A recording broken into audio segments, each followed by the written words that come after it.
গতকালকেই রাজ্য জুড়ে তৃণমূলের সাংগঠনিক পদে রদবদল হয়েছে।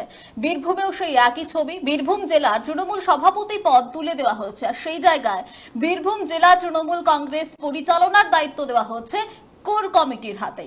এই কোর কমিটির মিটিং না হওয়া নিয়ে আমরা দেখেছি বারবার মুখ খুলেছিলেন বীরভূম জেলা সভাধিপতি তথা বীরভূম জেলা তৃণমূলের কোর কমিটির সদস্য কাজল শেখ।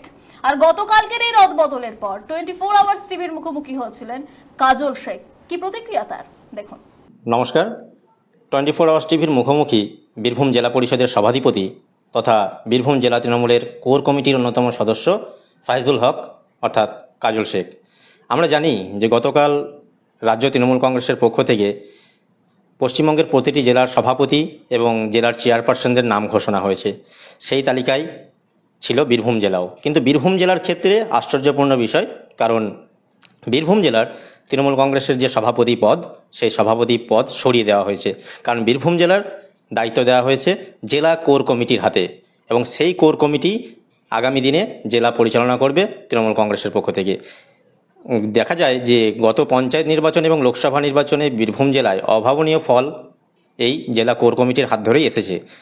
সেই বিষয় নিয়ে কিছু আলাপচারিতা বীরভূম জেলা পরিষদের সভাধিপতি তথা বীরভূম জেলা তৃণমূলের কোর কমিটির অন্যতম সদস্য কাজল শেখের সঙ্গে। দাদা, আপনাকে 24 আওয়ার্স টিভিতে স্বাগত। ধন্যবাদ। 24 আওয়ার্স চ্যানেলের সকল সংবাদ কালেক্ট যারা করেন এবং যারা এই চ্যানেলের সঙ্গে যুক্ত তাদের সকলকে ধন্যবাদ জ্ঞাপন করছি। সর্বপ্রথম প্রথমেই বলে থাকি যে বীরভূম জেলা তৃণমূল কংগ্রেসের যে সভাপতির পদ, সেই সভাপতির পদ ইতিমধ্যেই সরিয়ে দেওয়া হয়েছে রাজ্য তৃণমূল কংগ্রেসের পক্ষ থেকে। সেই জায়গায় দায়িত্ব দেওয়া হয়েছে বীরভূম জেলা তৃণমূল কংগ্রেসের কোর কমিটিকে। কি বলবেন বিষয়টা? সামনে বিধানসভা নির্বাচন, এটা প্রত্যাশিত ছিল আমাদের কাছে। নেতাজি ইন্ডোর স্টেডিয়ামে সারা বাংলার মা মাটি মানুষের সৈনিকদের নিয়ে আমাদের মাননীয় মুখ্যমন্ত্রী মাননীয় মমতা বন্দ্যোপাধ্যায়, বাংলার মা, বাংলার বাঘিনী, তিনি যখন মিটিং করেছিলেন এবং সেই মিটিংয়ে সেই জনসভাতে আমাদের সেনাপতি অভিষেক বন্দ্যোপাধ্যায় থেকে শুরু করে রাজ্যের সমস্ত নেতা নেত্রীরা উপস্থিত ছিলেন। সেই মঞ্চে তিনি ডিক্লেয়ার করেছিলেন যে বীরভূম জেলা চালাবে কোর কমিটি। কোর কমিটির দ্বারাই বীরভূম জেলা পরিচালিত হবে, কারণ 23-এ নির্বাচন, 24-এ নির্বাচন কোর কমিটির দ্বারা পরিচালিত হয়েছে। এবং এই কোর কমিটি তৈরি করেছিলেন স্বয়ং জননেত্রী মমতা বন্দ্যোপাধ্যায়। স্বভাবতই এটা আমাদের যে প্রত্যাশিত ছিল যে 26-এ নির্বাচন কোর কমিটি করবে এবং বীরভূম জেলা কোর কমিটির দ্বারাই পরিচালিত হবে। আমি বিভিন্ন সময়ে আপনাদের মাধ্যমে বীরভূম জেলাবাসীকে তথা রাজ্যবাসীকে জানিয়েছিলাম যে মাসে অন্ততপক্ষে 2বার কোর কমিটির মিটিং বসা প্রয়োজন আছে, এবং কোর কমিটির মিটিং বসার পরে, আলোচনা হওয়ার পরে, সর্বসম্মতভাবে সিদ্ধান্ত নেওয়ার পরে তারপর জেলার কর্মসূচিগুলো করার প্রয়োজন আছে বলে আমি মনে করেছিলাম এবং বারবার বলেছিলাম। এবং আপনাদের মাধ্যমে একথা আমি বলেছিলাম যে জেলা কোর কমিটি মিটিং যদি না বসে, কোর কমিটির সদস্যদের মধ্যে যদি আলোচনা না হয়, যদি আমাদের মাননীয় মুখ্যমন্ত্রী মাননীয় মমতা বন্দ্যোপাধ্যায়ের নির্দেশকে অমান্য করা হয়, তাহলে জেলার কোনো কর্মসূচিতে, রাজনৈতিক কর্মসূচিতে আমি যাব না।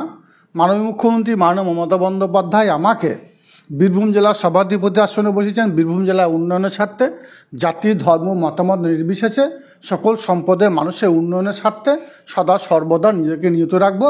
এবং নানুর কেতুগ্রাম বিধানসভার যেহেতু তিনি অবজারভার করেছিলেন আমাকে, এই দুটো বিধানসভার দায়িত্বে আমি থাকবো, আমি সেটাই করছিলাম।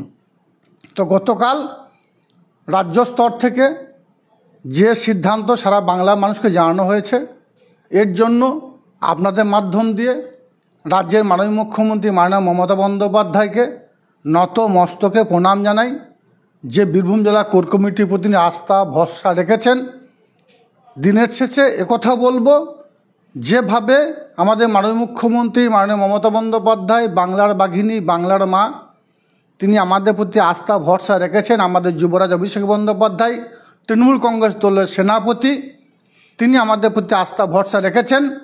আগামী 26-এ নির্বাচনে বীরভূম জেলার যে 11টা সিট আছে, 11টা বিধানসভা আছে, আজকের দিনে দাঁড়িয়ে আপনাদের সামনে কথা দিয়ে যেতে চাইছি। এবং আমরা যে অঙ্গীকার করি, সে অঙ্গীকারটা বিগত দিনেও পালন করেছি, আগামী দিনেও করব। বীরভূম জেলার মানুষ লাইনে দাঁড়িয়ে ভোট দেবে, নিজের ভোটে নিজে দেবে, এবং মমতা বন্দ্যোপাধ্যায়, অভিষেক বন্দ্যোপাধ্যায় যাকে যেখানে দাঁড় করাবে, যাকে যেখানে নমিনেশন দেবে, 11টা সিটেই জোড়া ফুল ফুটবে। মমতা বন্দ্যোপাধ্যায়, অভিষেক বন্দ্যোপাধ্যায়, মমতা প্রার্থীরা জয়যুক্ত হবে, মানুষ লাইনে দাঁড়িয়ে ভোট দেবে। কাটাকাটি, খুনোখুনি, রাহাজানি, গুলিবাজি, বোমাবাজি বিহীন নির্বাচন হবে। বীরভূম জেলায় পরিচালনা করবে কোর কমিটি, এবং কোর কমিটি কিভাবে পরিচালনা করবে সেটা বললেন। দেখা যায় যে বীরভূম জেলার ক্ষেত্রে বেশিরভাগটায় তৃণমূল কংগ্রেসের একটা গোষ্ঠীদ্বন্দ্বের প্রকোপ উঠে আসে। সেই গোষ্ঠীদ্বন্দ্ব কোথাও কি এবার থামবে?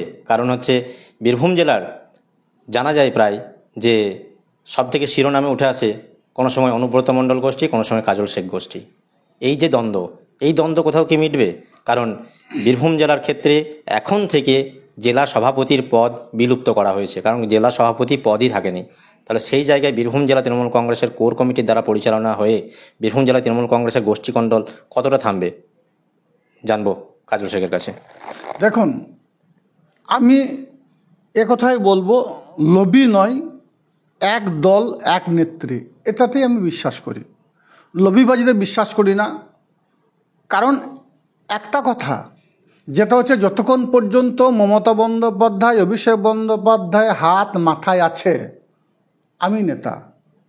আর যখন মাথায় হাত সরে যাবে, বাকিটা আপনারা সারা বাংলা মানুষ, সারা বীরভূম জেলার মানুষ উপলব্ধি করতে পারছেন। মমতা বন্দ্যোপাধ্যায়, অভিষেক বন্দ্যোপাধ্যায় চলার পথ আদর্শ অনুসরণ করে চলি। আমি মমতা বন্দ্যোপাধ্যায় যে নির্দেশ দেন সেটাকে অক্ষরে অক্ষরে পালন করার চেষ্টা করি। আমি বলে কিছুই নেই, আমরাতে আমি বিশ্বাস করি। আমি সবাইকে নিয়ে চলার চেষ্টা করি, যার জন্যে 24-এ নির্বাচন, 23-এ নির্বাচন হয়েছে। মমতা বন্দ্যোপাধ্যায় নির্দেশ দিয়েছিলেন যে কোর কমিটির সকল সদস্যরা বসে মাসে অন্ততপক্ষে 2টো মিটিং করে আলাপ আলোচনা করে বীরভূম জেলাকে এগিয়ে নিয়ে যেতে হবে। সেই মিটিং বন্ধ ছিল। আমি আপনাদের মাধ্যমেও বলেছি যে কোর কমিটি মিটিং করার প্রয়োজন আছে, বারবার অভিযোগ তুলেছি। কিন্তু কোর কমিটির মিটিং না হওয়ার জন্য, এককভাবে সিদ্ধান্ত নেওয়ার জন্য রাজ্য নেতৃত্ব প্রত্যেকটি বিষয় ফলো করেছে, অনুসরণ করেছেন, যার জন্য বীরভূম জেলার বুঝতেই পারছেন কে কোথায় গেল। আহ্বায়ক সাহেবকেও বারবার বলেছিলাম, কোর কমিটির আহ্বায়ককে মিটিং ডাকার জন্য, তিনিও মিটিং ডাকতে ব্যর্থ হয়েছেন। আমি রাজ্য নেতৃত্বের কাছে প্রত্যেকটি মুহূর্তের খবরাখবর পৌঁছে দিয়েছি, যেটা আমার ডিউটি, যেটা আমার কাজ। বীরভূম জেলার কোনো প্রান্তে, বিভিন্ন প্রান্তে বলবো না, বিশৃঙ্খলা দেখা দিয়েছে। সে বিষয়ে রাজ্য নেতৃত্বকে আমি অবহিত করেছি। রাজ্য নেতৃত্ব প্রত্যেকটি বিষয় পুঙ্খানুপুঙ্খানুভাবে পর্যালোচনা করেছেন এবং তারা উপলব্ধি করেছেন বীরভূম জেলার কোর কমিটি দ্বারা যদি পরিচালিত হয় 26-এ নির্বাচন সুষ্ঠুভাবে হবে, মানুষ লাইনে দাঁড়িয়ে ভোট দেবে, মানুষ গণতান্ত্রিক অধিকার প্রয়োগ করতে পারবে এবং কাটাকাটি, খুনোখুনি, রাহাজানি, গুলিবাজি, বোমাবাজি বিহীন নির্বাচন হবে। এতেই মাননীয় মুখ্যমন্ত্রী মাননীয় মমতা বন্দ্যোপাধ্যায় শিলমোহর দিয়েছেন। কারণ একটা জিনিস দেখুন, 2011 থেকে 2025 এই কয়েক বছরের ব্যবধানে অভাবনীয় পরিবর্তন ঘটেছেন মাননীয় মুখ্যমন্ত্রী মাননীয় মমতা বন্দ্যোপাধ্যায়। উন্নয়নের জোয়ার বইয়ে দিয়েছেন। তাহলে কেন গুলিবাজি, কেন বোমাবাজি, কেন লবিবাজি? কোনো কিছু প্রয়োজন আছে বলে মনে করি না। আমরা যারা জনপ্রতিনিধি আছি, আমরা যারা মামাটি মানুষ সৈনিক আছি, আমরা যদি সঠিকভাবে মমতা বন্দ্যোপাধ্যায়ের উন্নয়নগুলোকে বাড়িতে বাড়িতে পৌঁছে দিই, তাহলে আমার মনে হয় বীরভূম জেলা বুকে অন্য কোনো দল থাকবে না। ভোটের সময় যারা পারিযায়ী পাখির মতো আসে, অর্থের প্রলোভন দেখে মানুষকে ভুল পথে পরিচালিত করে, হিন্দু মুসলমানের মধ্যে দ্বন্দ্ব লাগানোর চেষ্টা করে, তারা লাভবান হবে বলে মনে করি না। তাই লবিবাজি নয়, গ্রুপবাজি নয়, আসুন আমরা সকলে মিলিতভাবে, সংঘবদ্ধভাবে, আলাপ আলোচনা সাপেক্ষে বীরভূম জেলাকে এগিয়ে নিয়ে যাই।